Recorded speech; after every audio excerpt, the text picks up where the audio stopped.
అందుకే ఈరోజు ఈ అన్ని వాస్తవాలను మీ దృష్టిలో పెట్టి చివరికి ఆయన పదే పదే క్లబ్ పొద్దుపూట అయితే క్లబ్బుల్లో రాత్రి అయితే పబ్బుల్లో చర్చ చేద్దామని చాలా ఉబలాట పడుతున్నాడు.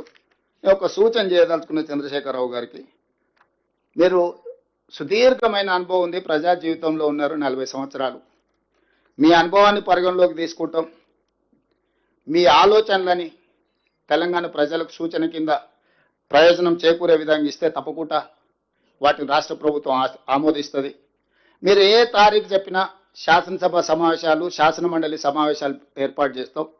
అన్ని రాజకీయ పార్టీల ప్రజాప్రతినిధులను వాళ్ళ సూచనలు తీసుకుంటాం. అసెంబ్లీకి స్పీకర్ గారు అనుమతితో ఎక్స్పర్ట్స్ని కూడా పిలవడానికి ఒక స్కోప్ ఉంది. అడ్వకేట్ జనరల్ నుంచి ఎక్స్పర్ట్స్ని ఏదైనా ఒక సబ్జెక్ట్ ఉన్నప్పుడు శాసనసభలో అంతేనా సుఖేంద్రన్ రేఖన్ పిలవచ్చు కదా. కౌన్సిల్ చైర్మన్ గారు కూడా చెప్తున్నారు, ఇట్లాంటి ప్రత్యేకమైన సందర్భంలో ఎక్స్పర్ట్స్ని కూడా హౌస్లోకి రప్పించవచ్చు, వాళ్ళ ఆలోచనలు కానీ వాళ్ళ సూచనలు కానీ తీసుకోవచ్చు అంటున్నారు. తెలంగాణ రాష్ట్ర ప్రభుత్వం సిద్ధంగా ఉంది. రాజకీయ పార్టీలుగా ప్రజాప్రతినిధులుగా మనకు భిన్నాభిప్రాయాలు ఉన్న ఎక్స్పర్ట్స్ ఒపీనియన్ కూడా శాసనసభలో ప్రజలకు వినిపిద్దాం. ఇదొక మార్గం. ప్రజాస్వామ్యం పట్ల నమ్మకం ఉన్న వాళ్ళకు, విశ్వాసం ఉన్న వాళ్ళకు, మనల్ని ఎన్నుకున్నదే ప్రజలు, చట్టసభల సమస్యల మీద చర్చించి వాటికి ఒక పరిష్కారం చూపించాలా, ప్రజలు కూడా ఒక అవగాహన కల్పించే బాధ్యత ప్రజలు మనకి ఇచ్చిండ్రు. నా మొట్టమొదటి ఆప్షన్ శాసనసభ సమావేశాలు మీరు ఎప్పుడు స్పీకర్ గారికి లేఖ రాసినా మేము చర్చలకు ప్రభుత్వం వైపు నుంచి కూడా మేము సానుకూలంగా స్పందిస్తాం. శాసనసభలో, శాసన మండలిలో కృష్ణానది జలాల మీద, గోదావరి నది జలాల మీద, ఉమ్మడి రాష్ట్రంలో జరిగిన నిర్ణయాల మీద, మీరు 9.5 సంవత్సరాల పరిపాలన తీసుకున్న నిర్ణయాల మీద, ఈ సంవత్సరన్నరలో మేము తీసుకున్న నిర్ణయాల మీద కూలంకషంగా సబ్జెక్టుల వారిగా చర్చిద్దాం, ప్రజలకు వివరిద్దాం. ఈ ప్రభుత్వం సహేతుకమైన సూచనలు, సలహాలు వస్తే తప్పకుండా పాటిస్తుంది. ఎక్స్పర్ట్స్ ఒపీనియన్ కూడా ప్రజలకు, ఇంతకుముందు బట్టి గారు చెప్పారు, ఎక్స్పర్ట్స్ని మనం అందరినీ కాన్ఫిడెన్స్లోకి తీసుకోవాలా, స్టేక్ హోల్డర్స్ని కాన్ఫిడెన్స్లోకి తీసుకోవాలన్నారు. స్టేక్ హోల్డర్స్ని, ఎక్స్పర్ట్స్ని న్యాయశాఖలో కోవిధులను, సాగునీటి రంగంలో కోవిధులను, మిగతా ప్రజలలో ఉండే వాళ్ళను కూడా అందరిని పిలిచి అవసరమైన మేరకు ఒక చర్చను ఒక మంచి వాతావరణంలో చర్చించి తెలంగాణ మిగతా రాష్ట్రాలకు, దేశానికి ఆదర్శంగా ఉండే విధంగా చట్టసభల్ని నిర్వహిద్దాం. సభానాయకుడిగా నేను మాటిస్తున్నా, మా వాళ్ళందరి తరఫున ఏ చిన్న గందరగోళం లేకుండా, ఎవరి గౌరవానికి భంగం కలగకుండా సభను నిర్వహించే బాధ్యత నాది. ఎవరిని కూడా పల్లెత్తు మాట అనవసరంగా మాట్లాడకుండా పక్క చట్ట పరిధిలో చట్టసభల్ని నిర్వహించే బాధ్యత నాది. నేను తీసుకుంటా. సభ జరిగినంతసేపు ఒక క్షణం కూడా పక్కకు కూర్చొని సభలో ప్రశాంతమైన వాతావరణంలో అర్థవంతమైన చర్చలకు మేము వేదిక ఏర్పాటు చేస్తాము. చంద్రశేఖరరావు గారు మీరు రండి, ఎక్స్పర్ట్స్ను పిలుద్దాము, తెలంగాణ స్టేక్ హోల్డర్స్ను పిలుద్దాము, ప్రభుత్వం వైపు నుంచి మా ఆలోచన, మా పాలసీ డాక్యుమెంట్ మేము ముందర పెడతాము. మా పాలసీ డాక్యుమెంట్లో ఏమైనా లోపం ఉన్నా లేకపోతే ఏమైనా సవరించేది ఉంటే కూడా మేము ఓపెన్ మైండ్తో ఉన్నాము. మేము వాటిని సవరించుకొని తెలంగాణ రాష్ట్ర రైతుల యొక్క హక్కులను శాశ్వతంగా ఎందుకంటే ఇప్పుడు లైన్స్ డ్రాప్ కాబోతున్నది, లా సెటిల్ కాబోతుంది. ఈ టైంలో మనం తేరుకోకపోతే, ఈ టైంలో మనం సరైన దిశగా దీన్ని ఒక విధానపరమైన ఆలోచనతో ముందుకు పోకపోతే తెలంగాణకు నష్టం జరుగుతుంది. కాబట్టి 40 సంవత్సరాల ప్రజా జీవితంలో సుదీర్ఘమైన అనుభవం కలిగిన చంద్రశేఖరరావు గారికి నేను సాదరంగా ఆహ్వానం పలుకుతున్నాను. ఎందుకంటే వారు ప్రధాన ప్రతిపక్ష నాయకుడు కూడా. వారు ప్రధాన ప్రతిపక్ష నాయకుడు, వారి ఆరోగ్యం బాగుండాలి, ప్రజా జీవితంలో ఉండాలి, వారు ప్రజలకు ఉపయోగపడాలని నేనంటే వాళ్ళ కొడుకు వచ్చింటాడు, ఆయన ఎందుకు వానికి రాడు, ఆయన రాడు, ఆయనతో ఏం పని ఉందా. నేపాల్లో కూడా ఇట్లనే రాజ్యం రాలేదని చెప్పి AK-47 అని చెప్పి డిన్నర్ అని పిలిచిండు ఫ్యామిలీలు అందరినీ. AK-47 పెట్టి 16 మంది పడపడగాలు చేసిండు. ఇంక అందరూ వేరు కాబట్టి వాడు ఒకడే మిగిలిండు, వాడే రాజాడు నేపాల్కి. ఇట్లాంటివి ఆదర్శంగా తీసుకుంటారు. మేమేం చేస్తాం, మీ కుటుంబంలో ఏదైనా ప్రాబ్లం ఉంటే మీరు కూర్చోవాలి, కుటుంబ పెద్దలతోనో కుల పెద్దలతోనో కూర్చొని పంచాయతీ తెంచుకోవాలి. తమ్ముడి చెల్లెలకు పంచాయతీ ఉంటే, బాబామర్దులకు పంచాయతీ ఉంటే ఎవరినో ఒకరిని కుల పెద్దనో కుటుంబ పెద్దనో పిలుచుకొని పంచాయతీలు తెంచుకోవాలి. కానీ ఈ వీధి భాగతోలేనే ఓ దిక్కు బావ, ఓ దిక్కు బామర్ది, ఇంకో దిక్కు చెల్లె, ఈయన గల్లీలంట, ఆమె ఢిల్లీలంట. ఏంటిది? తెలంగాణ సమాజం గమనిస్తలేదా? ఈ వీధి భాగవతాలు మంచివి కావు. 10 సంవత్సరాల అధికారాన్ని చెలాయించిండ్రు. 10 సంవత్సరాల తర్వాత ప్రజలు ఒక తీర్పు ఇచ్చిండ్రు, స్పష్టమైన తీర్పు. ఆ తీర్పును గౌరవించండి. ఇక ఇదొక మార్గం. రెండవది, సరే మీ లైన్లకే కొంచెం వస్తా, ఎప్పుడో ఎక్కడికైనా వస్తా, ఎక్కడికైనా రామాట, ఎక్కడికొద్దు స్వామి, ఎర్రవల్లి ఫామ్ హౌస్కు నేనే మా మంత్రుల బృందాన్ని పంపిస్తా, ఏం ప్రాబ్లం లేదు. తారీఖు చెప్పు, మొత్తం ఈ సెటప్ అంతా తీసుకొని వస్తారు మా వాళ్ళు. ఎర్రవల్లి ఫామ్ హౌస్లోనే చర్చ పెడతాము. చంద్రశేఖరరావు గారి ఆరోగ్యం అంత గొప్పగా లేదు, రావడానికి ప్రయాణం చేయడానికి ఏమైనా ఆరోగ్యం సహకరించకపోతే మీరు కుర్చీ వేసుకొని అక్కడ కుర్చీలో కూర్చోండి చంద్రశేఖరరావు గారు. మొత్తం మాక్ అసెంబ్లీ అని తెలంగాణ ఉద్యమంలో కోదండరామ్ గారు నిర్వహించేవాళ్ళు. శ్రీనివాసరెడ్డి గారు కూడా అప్పుడు అందులో ప్రశ్నలు అడిగి మమ్మల్ని అందరినీ మాక్ అసెంబ్లీ నిర్వహిద్దాం ఎర్రవల్లి ఫామ్ హౌస్లోనే, మా మంత్రుల బృందాన్ని నేను పంపిస్తా, అన్ని వివరాలు చర్చించుకుందాం. కాదు కూడదు అని ఒకవేళ అంటే చంద్రశేఖరరావు గారు పిలిస్తే నేను కూడా వస్తా. నాకేం బేసిజాలు లేవు, నాకంటే సీనియర్ ఆయన పబ్లిక్ లైఫ్లో, ప్రజా జీవితంలో, అనుభవంలో చంద్రశేఖరరావు గారు. వారి ఆరోగ్యం సహకరిస్తలేదు, లేదు ముఖ్యమంత్రి గారు కూడా రావాల్సిందే. చర్చలు ముఖ్యమంత్రి లేకపోతే సమర్థవంతమైన అర్థవంతమైన చర్చలు జరగవు. ముఖ్యమంత్రి కూడా ఈ చర్చలో పాల్గొనాలి అని చంద్రశేఖరరావు గారు కోరుకుంటే ఎర్రవల్లి ఫామ్ హౌస్లో జరగబోయే ప్రజాప్రతినిధుల సమావేశానికి నేను కూడా వస్తాను. తారీఖు నిర్ణయించండి. క్లబ్బులు పబ్బులు అంటేనే మాకు కొంచెం ఇబ్బంది, మేము వాటికి దూరం మొదటి నుంచి. ఇప్పుడు కాదు, చదువుకునేటప్పటి నుంచి కూడా క్లబ్బులకు పబ్బులకు దూరము. ఈ తెలంగాణ వచ్చినప్పటి నుంచి వాటి మీద ఎన్నో బైక్ ఛాలెంజ్లు చేసినాం. గంజాయికి డ్రగ్స్కు వ్యతిరేకంగా ఎన్నో నిర్ణయాలు తీసుకున్నాం. ఈగలని ఈ డ్రగ్స్ను నియంత్రించడానికి, గంజాయిని నియంత్రించడానికి, గంజాయి బ్యాచ్లను అణచివేయడానికి ఒక ఒక ఒక స్ట్రాంగ్ ఆర్గనైజేషన్ ఎస్టాబ్లిష్ చేసినాము. ఈ డ్రగ్స్ గంజాయిని అమ్మే వాళ్ళని కానీ, వినియోగించే వాళ్ళని కానీ, రవాణా చేసేటోళ్లను తెలంగాణ సరిహద్దులు దాటి లోపలికి రాకుండా ఉక్కు పాదంతో అణచివేస్తున్నాం. కాబట్టి క్లబ్బులు పబ్బుల కల్చర్కి నేను వ్యక్తిగతంగా వ్యతిరేకము. దయచేసి నన్ను క్లబ్బులకు పబ్బులకు పిలవద్దు. అయితే అసెంబ్లీకి పోదాం, లేకపోతే శాసన మండలికి పోదాం. కాదు కూడా పెద్ద ఆయన ఆరోగ్యం బాగాలేదంటే ఎర్రవల్లి ఫామ్ హౌస్ కూడా నేను వస్తా. ఇది నా సూచన. ఎవరు పెరిగిన నేపథ్యం వాళ్ళని అట్లా మాట్లాడిస్తుంటే నేను అది కూడా కాదన్నాను. నేను ఊర్లో వ్యవసాయ కుటుంబంలో పెరిగి పొద్దున్నే అన్నం తిని బయలుదేరే అలవాటు. ఈరోజు కూడా పొద్దుగాల 8కి బయలుదేరిన అన్నం తిని బయలుదేరుతాను. నేను మళ్ళీ రాత్రి ఇంటికి వచ్చే వరకు అన్నా శ్రీహరి గారు అట్లా కుదరదు, అదేంది మాకు అంటారు. కానీ కొన్నిసార్లు మనం కొన్ని వెసులుబాట్లు కల్పించాల్సి వస్తుంది, మినహాయింపులు ఇవ్వాల్సి వస్తుంది. సో మినహాయింపులు ఇచ్చి అయినా సరే మనం చర్చ, అంటే నా ఉద్దేశం చర్చ జరగడం, ప్రజలకు వివరాలు అందించడం, వాస్తవాలను ప్రజలకు చేరవేయడమే మా యొక్క ఉద్దేశము. ఇక్కడ ఈ సమావేశాన్ని పెడితే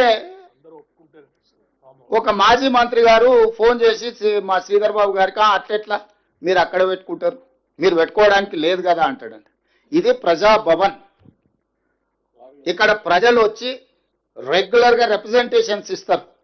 ప్రజా సమస్యలకు పరిష్కారం కోసమే ఇది కట్టింది.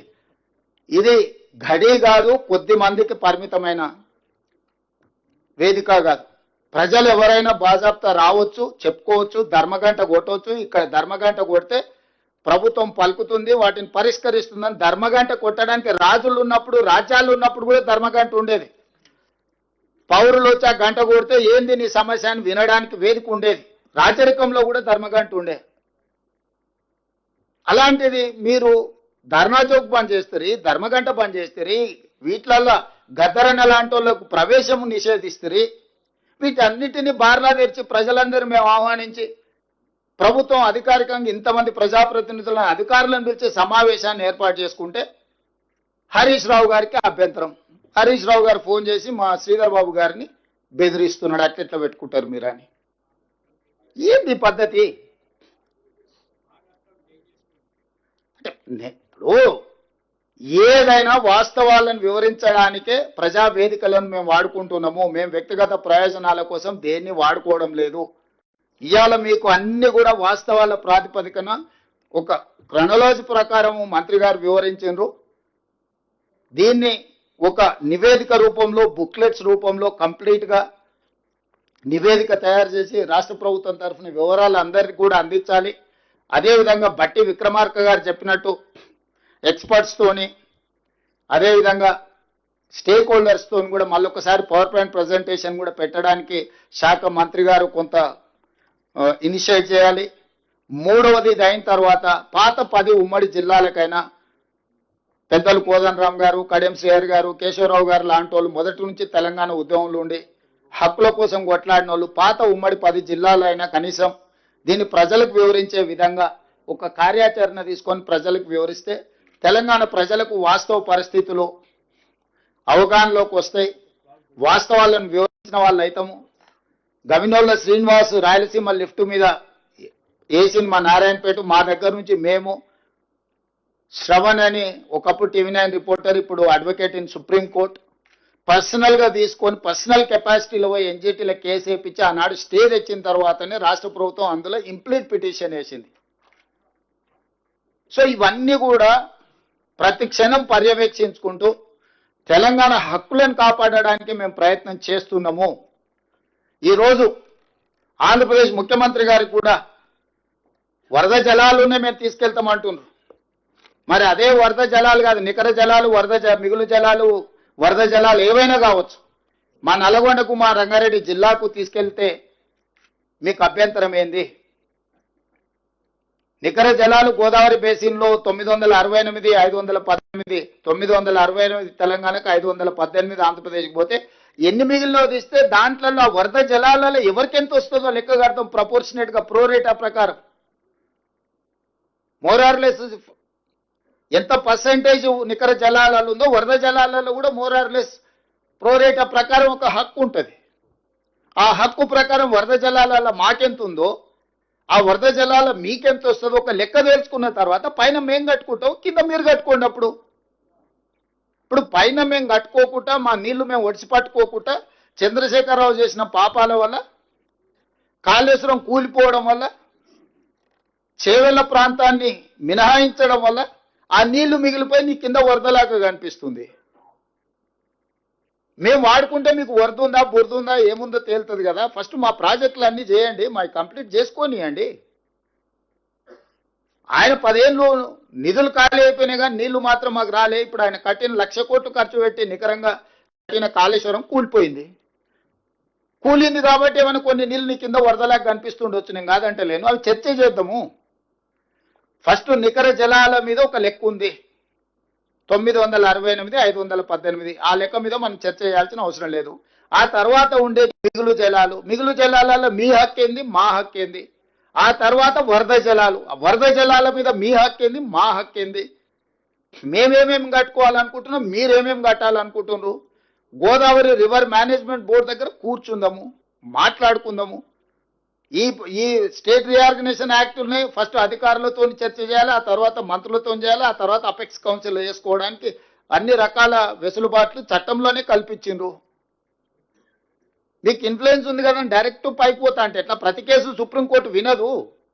Sessions court, district court, high court, తర్వాత సుప్రీంకోర్టు. నువ్వు ఈ సిస్టమ్ అంతా తీసేసి అట్నుంచి వస్తాం మేము కిందికి, మాకు అధికారం ఉంది కాబట్టి, మోడీ మేము చెప్పింది వింటాడు కాబట్టి. న్యాయం అనేది కూడా ఒకటి ఉంటుంది. న్యాయపరంగా మేము కొట్లాడుతున్నాము. మేము మిగతా వాళ్ళలాగా రోడ్ ఎక్కి ఏది పడితే అది మాట్లాడతలేము, కానీ న్యాయపరంగా ఏం కొట్లాడాలనో, ఎవరెవరికి ఇవ్వాలనో మన ఎన్విరాన్మెంట్ అండ్ ఫారెస్ట్లో మేము కంప్లైంట్ చేయడంతో వాళ్ళు పెట్టిన అప్లికేషన్ని తిప్పి పంపినరు. మేము అందరి దగ్గరికి వెళ్తున్నాము, మాకేం బాధ ఉందో చెప్తున్నాము అందరికీ. డాక్టర్ల దగ్గరకు పోయి ఏది కాదనుకున్నప్పుడు ఏం చేస్తాం, దానికి కూడా ఒక వ్యూహము ఎత్తుగడ ఉంటుంది కదా. వ్యూహం లేకుంటేనే ఇంత దూరం వచ్చినామా? ప్రజల సహకారం లేకుంటేనే కుర్చీ వరకు చేరుకున్నామా? ఈ ప్రభుత్వాన్ని ఏర్పాటు చేసినామా? తెలంగాణ ప్రజల హక్కులను కాపాడటానికే కదా తెలంగాణ రాష్ట్రం ఇచ్చింది కాంగ్రెస్ పార్టీ. తెలంగాణ రైతుల హక్కులకు అన్యాయం జరుగుతుంటే చూసుకుంటూ కూర్చుంటుందా కాంగ్రెస్ పార్టీ? మీరేంది మాకు చెప్పేది? సలహా ఇవ్వండి, సూచన చేయండి, సహేతుకమైన విధానంతో ముందుకు రండి. అసూయతోని అక్కస్తోని అహంభావంతోని అహంకారంతో ఏం మాటలు అవి? అట్లాంటి మాటలకు సమాధానం చెప్పడానికి మా దగ్గర లేరనుకుంటురా? మా ఒక్క మందుల సామెలు చాలు, మేము అందరం అక్కర్లేదు. ఒక మందుల సామెలు నువ్వు పంపిస్తే చాలు, నీకు నీ తాతకు 3 తరాలకు సమాధానం చెప్తాడు.